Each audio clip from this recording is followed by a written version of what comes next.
Hello friends, आज मैं class 11th का फर्स्ट चैप्टर लेकर आई हूं, दैट इज यूनिट्स। ठीक, अगर यूनिट्स की बात करें तो यूनिट्स है क्या?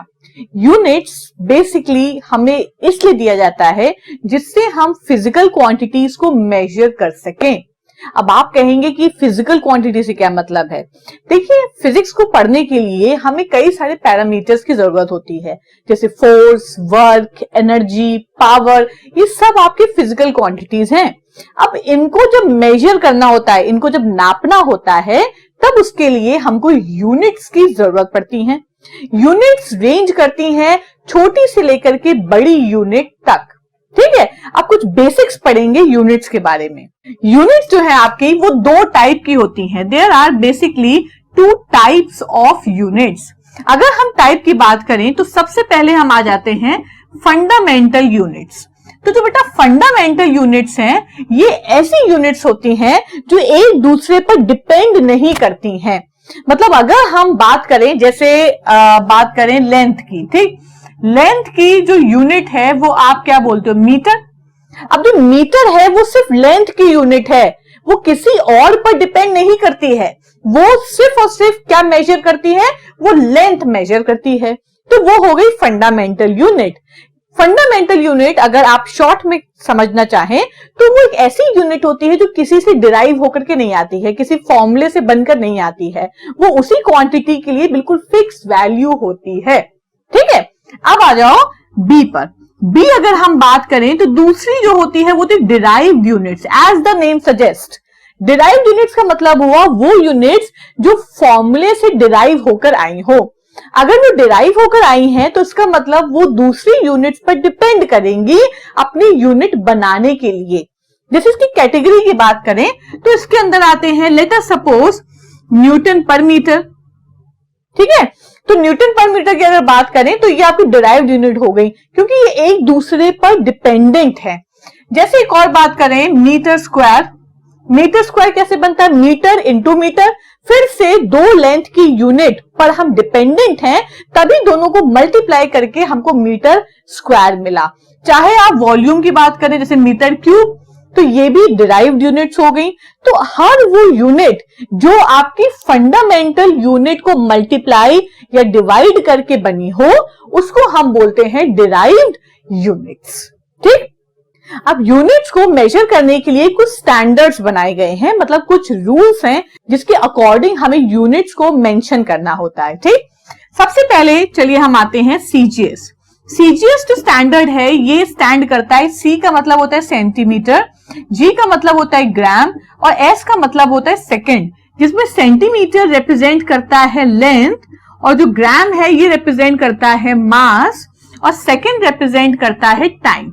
मतलब लेंथ, मास, टाइम को अगर मेजर करना है तो आप सेंटीमीटर, ग्राम, सेकंड के नोटेशंस को यूज कर सकते हैं। ठीक, ये जो सीजीएस होता है ये आपका एक मेट्रिक सिस्टम होता है।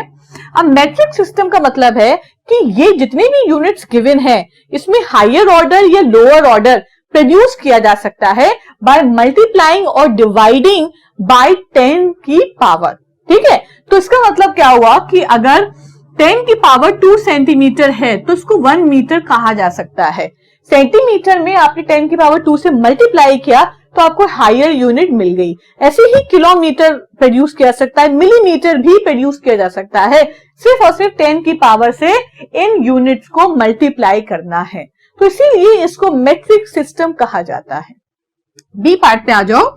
बी हमको पता है MKS। ठीक है, MKS का मतलब M stands for metre, K stand for KG and S stand for second. M की बात करें तो again it represents length, KG represent करता है मास, और सेकेंड रिप्रेजेंट करता है टाइम। ठीक है, तो ये दूसरा स्टैंडर्ड है जो हमें लेंथ, मास, टाइम का अलग स्पेसिफिकेशन बता रहा है। ये भी मैट्रिक सिस्टम है, this is also a matric system. मतलब हायर और लोअर यूनिट्स को 10 की पावर से मल्टीप्लाई करोगे तो you can easily achieve from these 3 standards. ठीक, चलिए अब सी पे आते हैं। जो इसके बाद का सिस्टम है उसको बोलते हैं एफपीएस। एफपीएस में एफ रिप्रेजेंट करता है फुट, फिर पाउंड और फिर सेकेंड। ठीक है, तो ये देखिए इसमें जो फुट है, फुट रिप्रेजेंट कर रहा है लेंथ को, पाउंड रिप्रेजेंट कर रहा है मास को, और this is again a time. ये जो आपका रिप्रेजेंटेशन है, this is not a matric system, ये कोई मैट्रिक सिस्टम नहीं है। मतलब फुट को अगर आप 10 की पावर से मल्टीप्लाई करें तो आप किलो फुट या ऐसा कुछ मेगा फुट ऐसा प्रोड्यूस नहीं कर सकते। Foot remains the specific unit, ठीक, it has a specific value, तो इसको किसी भी तरीके से हायर या लोअर ऑर्डर में 10 की पावर मल्टीप्लाई करके प्रोड्यूस नहीं किया जा सकता है। चलो अब आते हैं डी पर। ये तीनों यूनिट इंटरनेशनली एक्सेप्टेड यूनिट्स नहीं है। बाद में जब बात आई कि कौन सी ऐसी पर्टिकुलर यूनिट होना चाहिए, कौन सा ऐसा पर्टिकुलर स्टैंडर्ड होना चाहिए जिसके अंदर सारी यूनिट्स कवर हो और इंटरनेशनली उसको फॉलो किया जाए, तो उस कंडीशन में हम आते हैं SI सिस्टम पर। SI जिसमें I स्टैंड करता है इंटरनेशनल स्टैंडर्ड फॉर यूनिट्स। ये एक ऐसा स्टैंडर्ड बनाया गया जो इंटरनेशनली एक्सेप्टेड है। अगर इस स्टैंडर्ड की बात करें तो आपको पता ही है कि जितनी भी फिजिकल क्वांटिटीज हम यूज करते हैं सब SI यूनिट को ही प्रेफर करते हैं। This is only the standard which we are preferring. तो अब हम मेनली बात करते हैं SI यूनिट की। SI यूनिट की बात करें तो ये इसके अंदर होती हैं 7 फंडामेंटल यूनिट्स, ये जिनको कंप्राइज करता है, जो इसके अंदर होती हैं, दे आर 7 फंडामेंटल यूनिट्स, और इसके अलावा इसके अंदर होती हैं 2 सप्लीमेंट्री यूनिट्स, मतलब 2 सप्लीमेंट्री यूनिट्स भी इसके अंदर होती हैं। ठीक है, अब कौन कौन सी 7 फंडामेंटल यूनिट्स होती हैं इसके बारे में देखें। सबसे पहली जो फंडामेंटल यूनिट है वो उस पर आते हैं लेंथ। ठीक है, लेंथ को किससे रिप्रेजेंट किया जाता है, मीटर, m सेकेंड। फिर आते हैं मास, मास को किससे रिप्रेजेंट किया जाता है SI यूनिट में, kg। थर्ड आते हैं टाइम, लेंथ मास टाइम, ये तो सभी में था, तो इसको रिप्रेजेंट किया था सेकेंड। ठीक है, तो इसका जो नोटेशन है वो हम सिर्फ S रिप्रेजेंट करेंगे, S फॉर सेकेंड। फोर्थ आ जाइए, इसके आगे स्टार्ट करते हैं।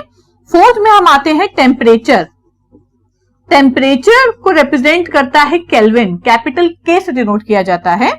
फिफ्थ पर आ जाइए तो यहां पर आता है अमाउंट ऑफ सब्सटेंस, मतलब सब्सटेंस की क्वांटिटी अगर पता करनी है तो उसको रिप्रेजेंट किया जाता है मोल से, MOLE, और रिप्रेजेंटेशन होता है MOL।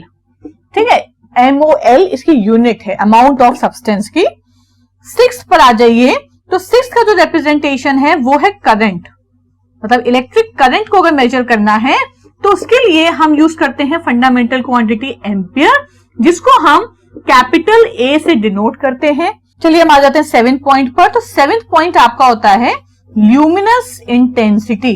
अब ल्यूमिनस इंटेंसिटी को रिप्रेजेंट किया जाता है कैंडिला से, कैंडिला इसकी यूनिट है और इसका रिप्रेजेंटेशन होता है C और D। ठीक है, तो ये आपकी 7 फंडामेंटल यूनिट्स है, length, mass, time, temperature, amount of substance, current, ये आपको पता ही है, इससे पहले आप सुन चुके होंगे कहीं ना कहीं। अगर ल्यूमिनस इंटेंसिटी की बात करें तो ये एक ऐसी इंटेंसिटी है, ऐसी रेडिएशन का मेजरमेंट है, ऑप्टिक का मेजरमेंट है जो एक पर्टिकुलर डायरेक्शन में किया जाता है। ठीक है, जैसे कोई लाइट अगर निकल ली है तो उस लाइट की इंटेंसिटी कितनी है in a particular direction, it is measured by the unit called candela, जिसका नोटेशन CD है। इसके अलावा भी 2 सप्लीमेंट्री यूनिट्स हैं, जैसे सबसे पहले अगर बात करें तो इसके अंदर यूज होता है प्लेन एंगल। प्लेन एंगल का जो रिप्रेजेंटेशन है वो आपको पता ही है, रेडियन से हम उसको रिप्रेजेंट करते हैं।